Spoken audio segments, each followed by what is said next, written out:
Never been like this, out of control. After 4 years of Clinton, who really led the way and led Obama down a horrible path, because I don't even think he could have made these decisions so badly. She led him right down a horrible path. He didn't know what he was doing. Iraq, Syria, all into chaos. And Iran is on a path to nuclear weapons. And on top of that, we gave them back $150 billion, and we didn't get our hostages until the end.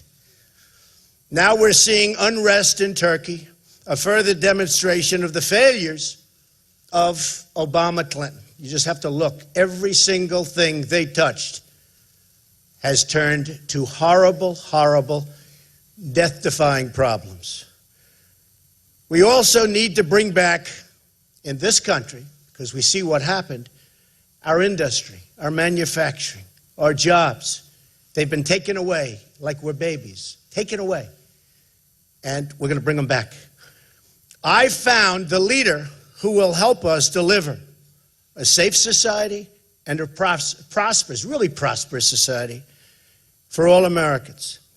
Indiana Governor Mike Pence was my first choice.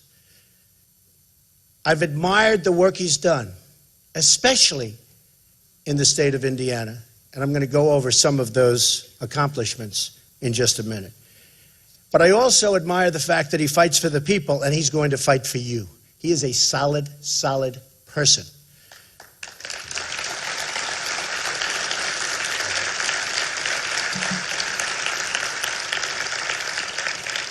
Governor Pence served Indiana with distinction in Congress. He rose to leadership and served as the chairman of the entire House Republican Conference. Number one. He's really got the skills of a highly talented executive, leading the state of Indiana to jobs, growth, and opportunity, in spite of the relentless obstacles put in his way and every state's way by the Obama administration. It's horrible out there. High taxes and regulations, and it's out of control. Mike Pence is a man of honor, character, and honesty. We know that. Hillary Clinton is the embodiment of corruption. She's a corrupt person. What she's done with her emails, what she's done with so many things, and I see the ads up all the time, the ads. She's totally bought and paid for by Wall Street, the special interests, the lobbyists, 100%. She's crooked Hillary.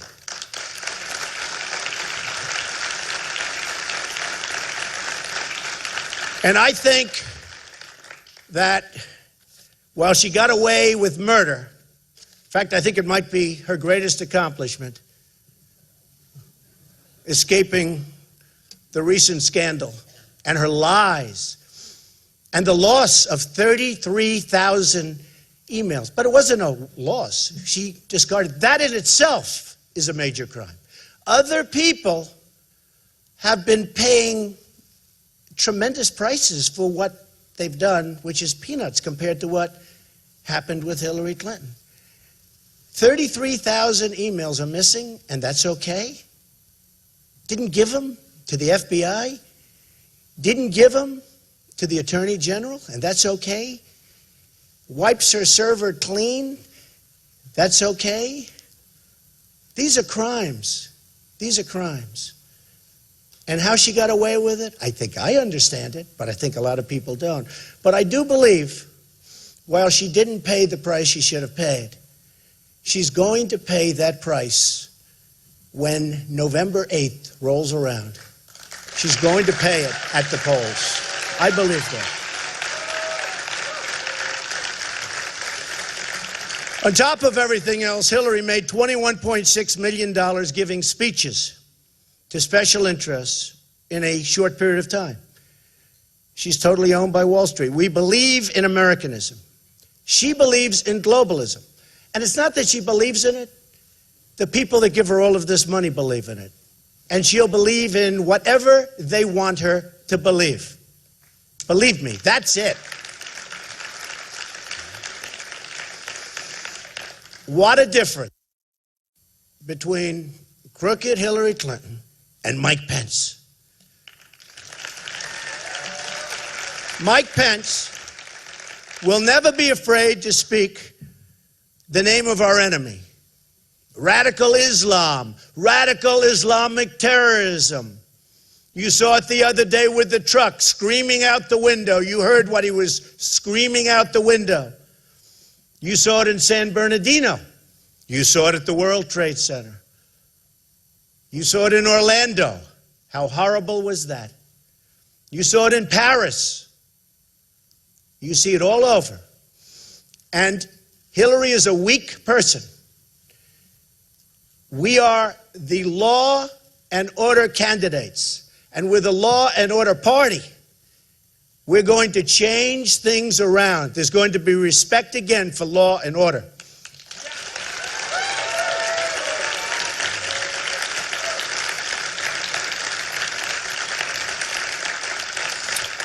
Hillary Clinton's foreign policy helped launch ISIS. You know, she's talking. I see the ad she puts on. If I make one statement, which is fine, she'll take that statement and put on a totally dishonest ad, because she's got a lot of money. Because it's given to her by the lobbyists and by the special interests. She's got a lot of money. But I see the ads on foreign policy. She's talking about Donald Trump doesn't have foreign policy experience. Of course not. I've been a very, very, very successful business person. I mean, but if you look at my calls, I said, don't go into Iraq. Nobody cared because I was a business person. I was a civilian. Take the oil. Many, many calls I've made. You take a look. I said that in Scotland and in the UK, that was going to happen. I was the one that predicted it. And everybody said, he's wrong, he's wrong. President Obama said if it happens, they're going to get to the back of the line, which probably is one of the reasons they lost. Of course, I consider it a win. I think it was a win for them, actually, because they don't want to be told what to do. And they don't want to be told that when people pour into the country, they have to take them even if they're not qualified, even if they don't have paperwork, even if they have no idea where they come from. And I said that Brexit's going to happen. I said that they are going to break away. And everybody laughed at me. And the odds were 20%. And then when it happened, she took an ad saying, oh, Donald Trump said this or that. But I'm the one that said it was going to happen. And some of the more fair reporters, about 30% of them, said he was right. I appreciate that. 70% didn't, so that's okay. So Mike Pence will never be afraid to speak the name of our enemy. So important. Now, I think if you look at one of the big reasons that I chose Mike, and one of the reasons is party unity, I have to be honest. So many people have said party unity because I'm an outsider. I want to be an outsider. I think it's one of the reasons I won in landslides. I won in landslides. This wasn't close. This wasn't close.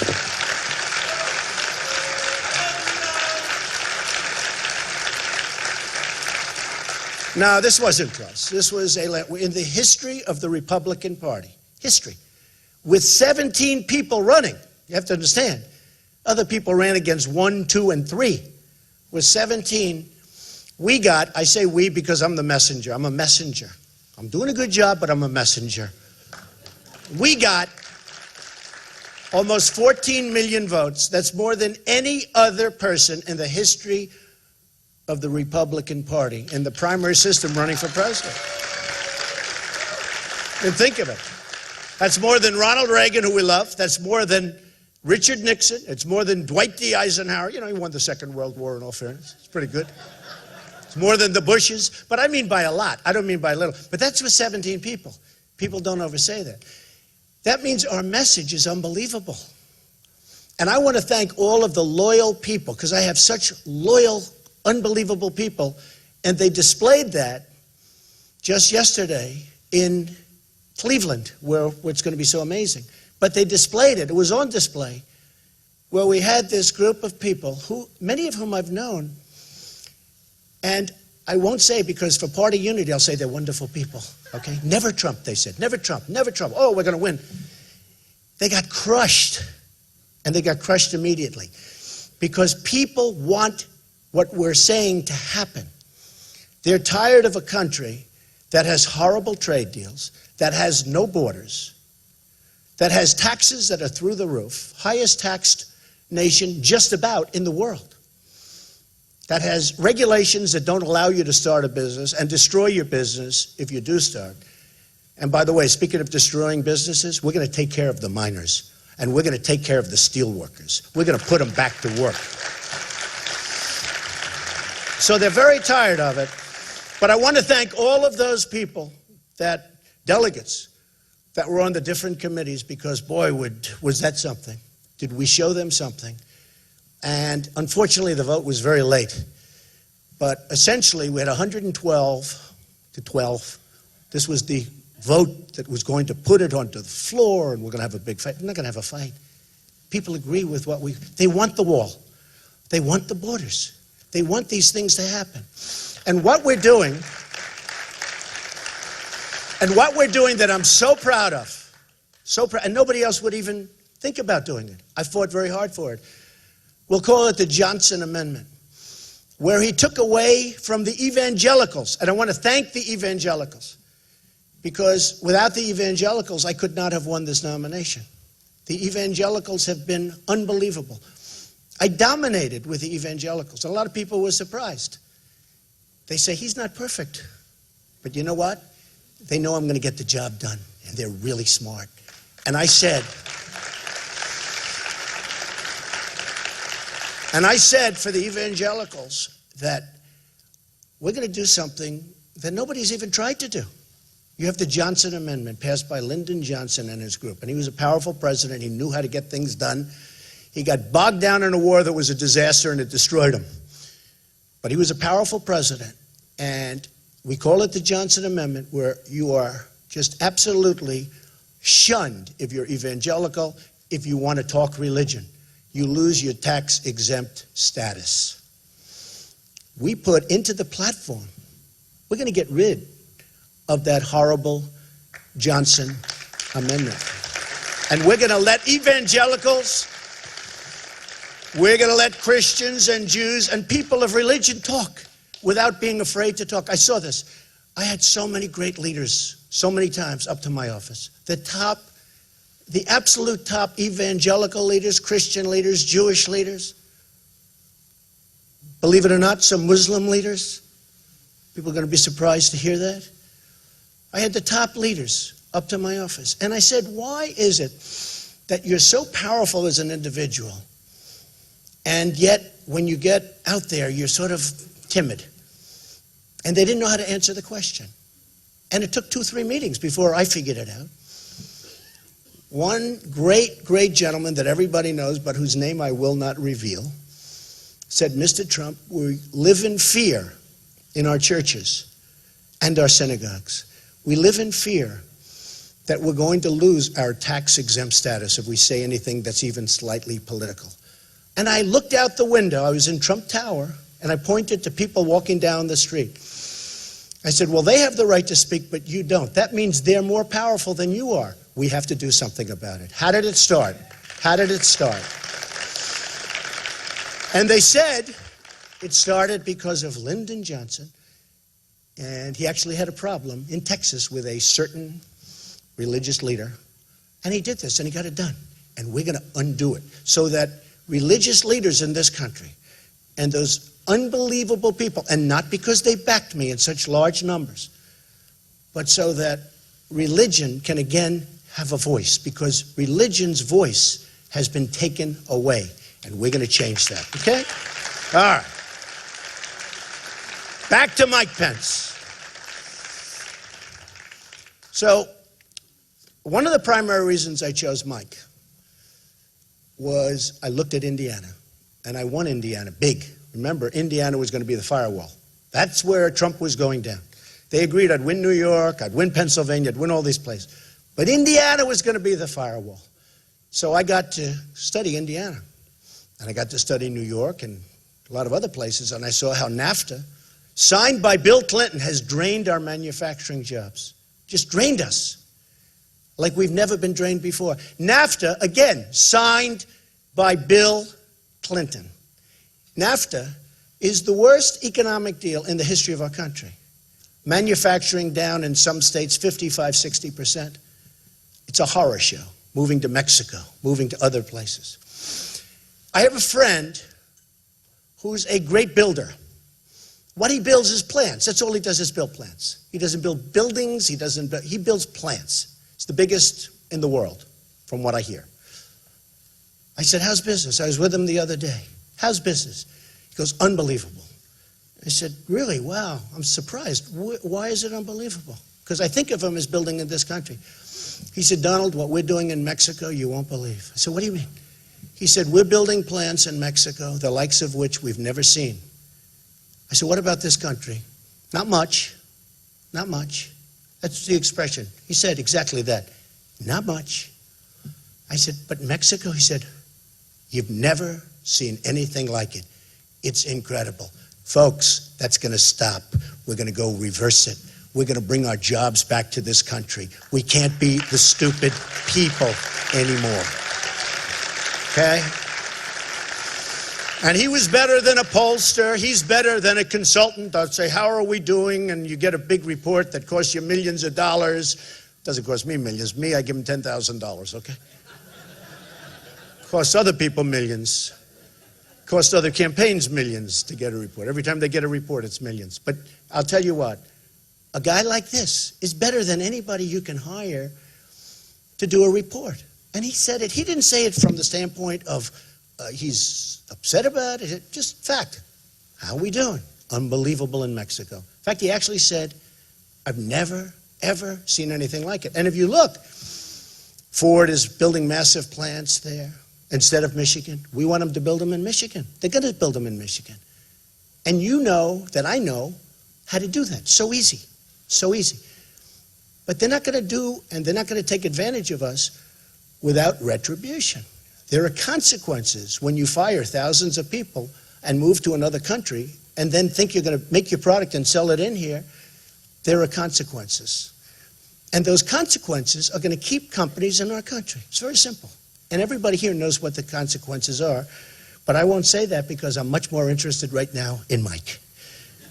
Indiana's unemployment rate, and this is the primary reason I wanted Mike, other than he looks very good, other than he's got an incredible family, incredible wife and family. Karen is amazing. Incredible family. Highly respected, expected to go for another 4 years. He would have won, I think, very easily in Indiana. Indiana, their unemployment rate has fallen. When he was there, when he started, 8.4% when he was governor, when he took over, to less than 5% in May of 2016. Since January 2013, Indiana's labor force has increased by more than 186,000 jobs. You have to understand, I've gone around to all these states. I've gone to all of them. And every time I have statisticians, I say, give me the stats on a state. And it's always bad. Down, down, down. Down 40%, 50%, 60% in some cases. Here's somebody where it's gone up. Private sector job growth is up by more than 147,000 jobs since 2013. That's like very unusual. Governor Pence balanced the budget. Can you imagine a balanced budget? Our budget's so out of whack in this country, we don't know what we're doing. We're going to owe very soon $21 trillion. He balanced the budget. They don't know what that means. Governor Pence balanced the budget, produced a surplus, and maintains a $2 billion reserve fund in the state of Indiana. It's also rated AAA. Their bonds are rated AAA. Very few states have that. AAA. The best. That's as good as you can get. Whether you're a company, a state, AAA. Indiana was recently recognized by Chief Executive Magazine as the #1 state in the Midwest for business. #1. And it's not even close. There are approximately 34,000 fewer Hoosiers on unemployment insurance now than they were when Mike Pence took office. So you have fewer Hoosiers, fewer people from Indiana. Besides that, Bobby Knight, my friend who really did help me. I mean, if you want to reference Bobby Knight in Indiana, we love Bobby Knight. But he agrees with everything I'm saying. He loves the governor. Indiana has the second lowest unemployment rate in the nation. For veterans, where nobody's fighting for the veterans like I'm fighting for the veterans. The veterans have been left behind. If you remember a few months ago, Hillary Clinton said, really, they're doing much better. The VA is much better. They're doing a much better job than people give it credit for. People are dying online waiting for 5-6 days for doctors. People are dying, they can't even see a doctor. It's a scandal. Take a look at what's happening with the VA in Arizona. Take a look at what's happening with, just the Veterans Administration hospitals. It's a scandal. It's corrupt. It's incompetent. It's a scandal. And Hillary Clinton thought it was just fine. And boy, am I going to win big with the veterans. I mean, we know that for a fact. So it's now 2.4% for veterans. In 2013, when Mike Pence took office, the rate for veterans was 6.7. It was 31st in the nation, one of the bad ones. And now it's almost the best. Got them jobs. Got them jobs. Indianapolis is ranked second in top 10 metro areas for young college graduates. That's a great thing. They're going to stay there. That's a great thing. And Mike worked hard on that. He was telling me that was not easy. Under Governor Pence's leadership, Indiana enacted the largest K-12 education funding increase in the state's history. So you're balancing budgets, and yet you're giving more money to education. Isn't that a great thing?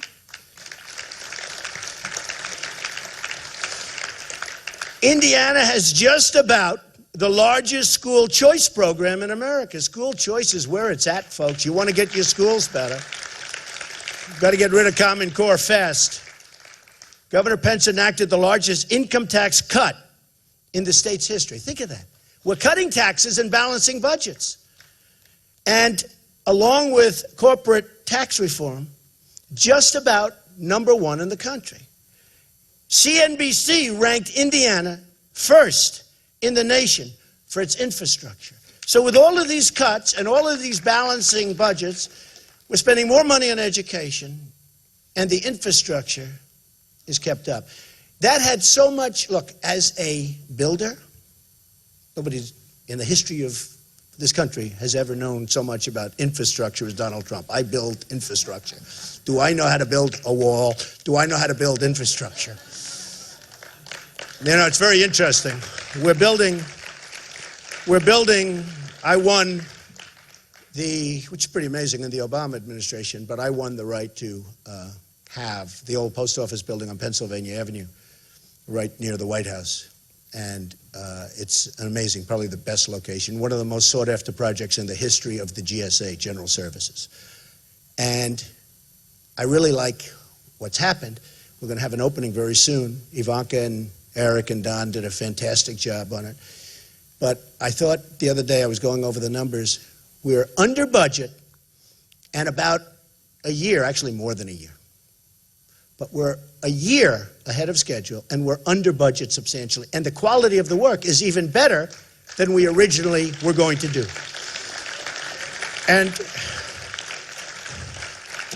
when I explained to a government representative that we're under budget and ahead of schedule, they almost fell off because they've never heard those words before. They've never heard. So when I see what happened to Indiana, which was having tremendous problems, when I see what happened to Indiana under Mike's work, also his predecessor did a great job, by the way, great job, who's now at Duke, who's now at Purdue. When I see what happened with respect to the numbers, the state, and everything else, that to me was probably the single most important point, because it's something that hasn't happened, almost has not happened in this whole country. The turnaround and the strength of Indiana has been incredible. And I learned that when I campaigned there. And I learned that when I won that state in a landslide. And I learned that when Governor Pence, under tremendous pressure from establishment people endorsed somebody else, but it was more of an endorsement for me, if you remember. He talked about Trump, then he talked about Ted, who's a good guy, by the way, who's going to be speaking at the convention. Ted Cruz, good guy. But he talked about Trump, Ted, then he went back to Trump. I said, who did he endorse?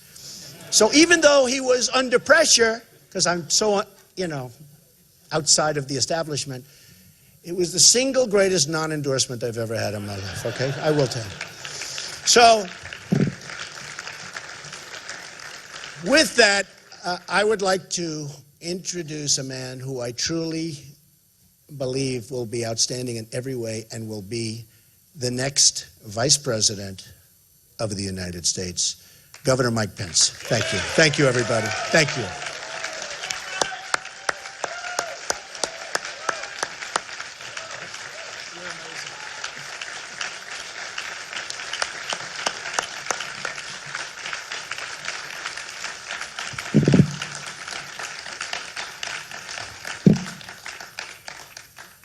On behalf of my family here and looking on, would you join me in thanking Donald Trump, Melania, and his entire family for the sacrifices that they are making to make America great again?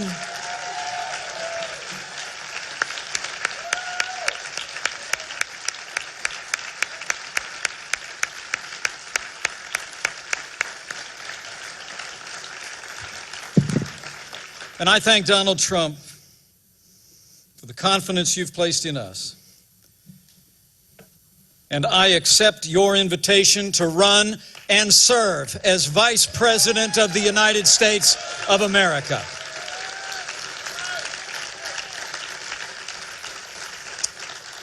I come to this moment deeply humbled, but with a grateful heart. Grateful to God for His amazing grace. Grateful to my wonderful wife, Karen, and our three incredible kids, Michael, Charlotte, and Audrey. And grateful to this builder, this fighter, this patriotic American who has set aside a legendary career in business to build a stronger America, Donald J. Trump. And let me say, having had the privilege to spend time with this man and his family out of the limelight, I know what all of America will soon know even better. These are good people. Donald Trump is a good man, and he will make a great president of the United States of America.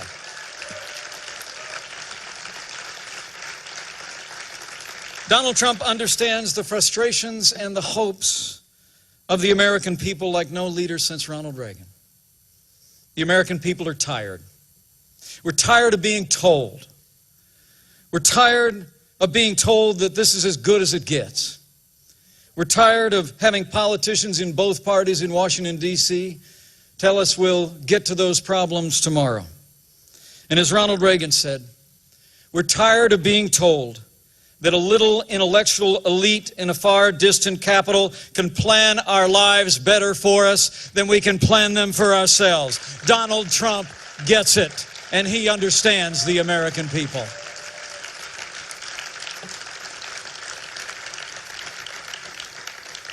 I truly am deeply humbled to be at his side today. And when I got this call last Wednesday, I could only think of that ancient question. Who am I, O Lord? And who is my family that you have brought us this far? So let me try and answer that question for a few minutes. Now, people who know me well know I'm a pretty basic guy. I'm a Christian, a conservative, and a Republican in that order.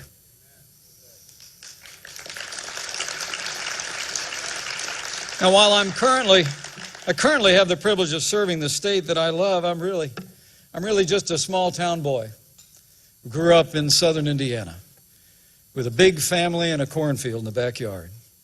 Like Donald Trump, my grandfather immigrated to this country. And in many ways, I grew up with a front row seat to the American dream. I watched my mom and dad build everything that matters: a family, a business, and a good name. The heroes of my youth were John F. Kennedy and the Reverend Dr. Martin Luther King Jr. I actually started in politics in the other party. But when I came of age, I was inspired by the ideals and the eloquence of our 40th president, and I became a Republican. The most important thing in my life was that 31 years ago, I married the girl of my dreams, Karen Pence, who will make a great second lady of the United States of America.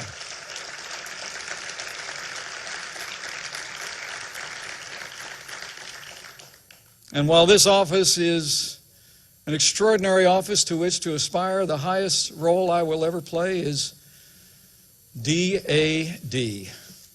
And I'm a proud father of a college student, a graduate turned writer, and a United States Marine.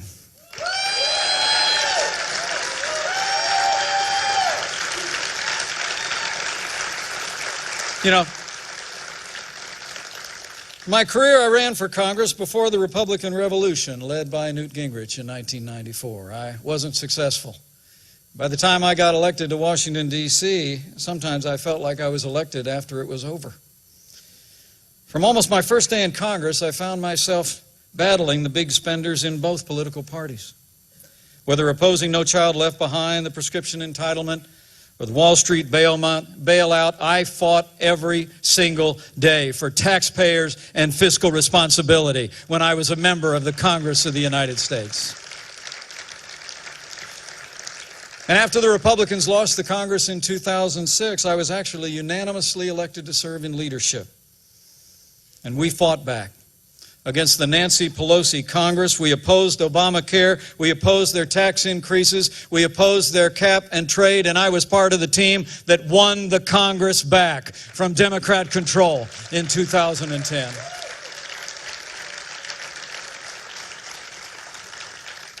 And all that happened before I went back home again to Indiana. But I want to say I answered this call for two reasons. First, because I know from firsthand experience that strong Republican leadership can bring about real change, just like we've seen in the Hoosier State. And secondly, because Hillary Clinton must never become President of the United States of America.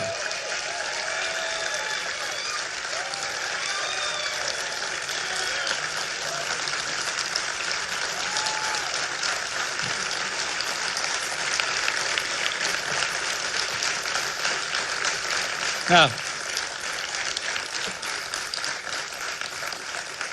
on the first point, I know what I'm talking about. You know, in Indiana, we prove every day you can build a growing economy on balanced budgets, low taxes, even while making record investments in education, roads, and health care. We like to say Indiana's a state that works, and it does. Indiana works because Republican principles work every time you put them into practice. Today we have a $2 billion surplus and the highest credit rating in the nation. And since I became governor, Hoosier businesses, large and small, have created nearly 150,000 net new jobs. And we have more Hoosiers going to work than ever before in the 200-year history of the great state of Indiana. That's what Republican leadership gets you. And let me say from my heart, that's what the no-nonsense leadership of Donald J. Trump will bring to Washington, D.C. But elections are about choices. Elections are about choices. And I also joined this ticket because the choice could not be more clear. The stakes could not be higher. Americans can choose a leader who will fight to make America safe and prosperous again and bring real change, or we can elect someone who literally personifies the failed establishment in Washington, D.C. 7.5 years of Barack Obama and Hillary Clinton's policies have weakened America's place in the world and stifled our nation's economy. Terrorist attacks at home and abroad, grim and heartbreaking scenes from France just a few short days ago, the attempted coup in Turkey, all attest to a world spinning apart. History teaches us that weakness arouses evil. Hillary Clinton and Barack Obama's foreign policy of leading from behind, moving red lines, feigning resets with a resurgent Russia and the rise of ISIS is a testament to this truth of history, and we must bring a change to America's stand in the world.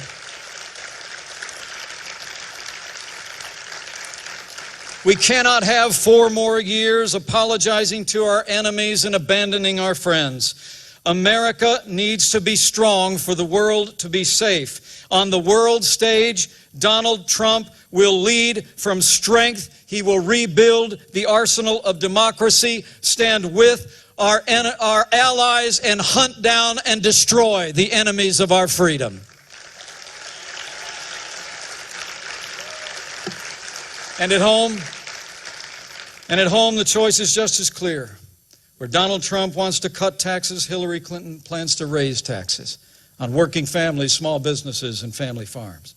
Where Donald Trump is committed to repeal Obamacare, lock, stock, and barrel, Hillary Clinton looks at Obamacare as a good start and wants to take Bernie Sanders' path down to single-payer socialized medicine. Where Donald Trump supports an all-of-the-above strategy and will end the war on coal, Hillary Clinton actually promised an energy plan that would close American coal mines and put coal miners out of work. Where Donald Trump wants to build a wall and temporarily suspend immigration from countries compromised by terrorism, Hillary Clinton plans to ignore the Supreme Court, reimpose executive amnesty, and would increase our refugee program by more than 500%. And where Donald Trump will appoint justices like the late Antonin Scalia, who will uphold our Constitution, Hillary Clinton will appoint Supreme Court justices who will legislate from the bench, abandon the sanctity of life, and rewrite our Second Amendment.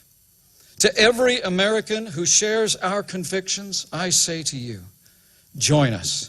For the sake of our security, for the sake of our prosperity, for the sake of a Supreme Court that will never turn its back on our God-given liberties, let's come together as a party and a people and a movement to make America great again, and that day begins when Donald Trump becomes the 45th President of the United States of America. Thank you for the honor. Thank you for your support, and God bless the United States of America. We will make America great again.